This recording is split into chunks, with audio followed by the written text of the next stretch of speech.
Hello all, welcome to my channel. ఈరోజు అయితే పండుమిర్చి గోంగూర నిల్వ పచ్చడి అండి. ఒక అరకిలో పండుమిరపకాయలు తీసుకొని శుభ్రంగా కడిగి తుడిచేసి ముక్కలుగా కట్ చేసుకొని పక్కన పెట్టుకోవాలి.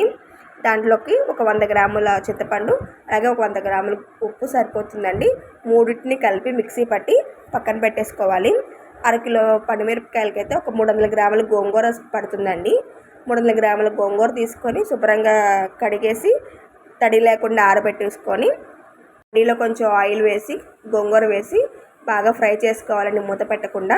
గోంగూర చల్లారిన తర్వాత ఒక మిక్సీ గిన్నె తీసుకొని వెల్లుల్లి రెబ్బలు, అలాగే మనం ఫ్రై చేసుకున్న గోంగూర, అలాగే మిక్సీ పట్టుకున్న పండుమిర్చి మిశ్రమాన్ని వేసి పల్స్ చేసుకుంటూ మిశ్రమం మొత్తం మిక్సీ పట్టేసుకోవాలండి.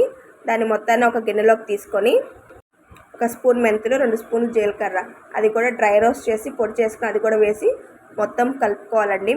కలుపుకున్న తర్వాత ఒక గ్లాస్ జార్లో కనుక మనం స్టోర్ చేసుకుంటే 1 ఇయర్ వరకు వాడుకోవచ్చు. మనకి ఎంత కావాలో అంత మిశ్రమాన్ని ఒక గిన్నెలోకి తీసుకొని తాలింపు పెట్టుకోవాలండి. ఆవాలు, జీలకర్ర, శనగపప్పు, కరివేపాకు, కొన్ని వెల్లుల్లి రెబ్బలు వేసి తాలింపు పెట్టుకుంటే తర్వాత వేడివేడి అన్నంలో కనుక ఒక స్పూన్ నెయ్యి వేసుకొని పచ్చడి వేసుకొని కలుపుకొని తింటే చాలా టేస్ట్ అయితే చాలా బాగుందండి. పుల్ల పుల్లగా, కారం కారంగా. తప్పకుండా ట్రై చేయండి. టేస్ట్ అయితే చాలా బాగుంది. Please subscribe.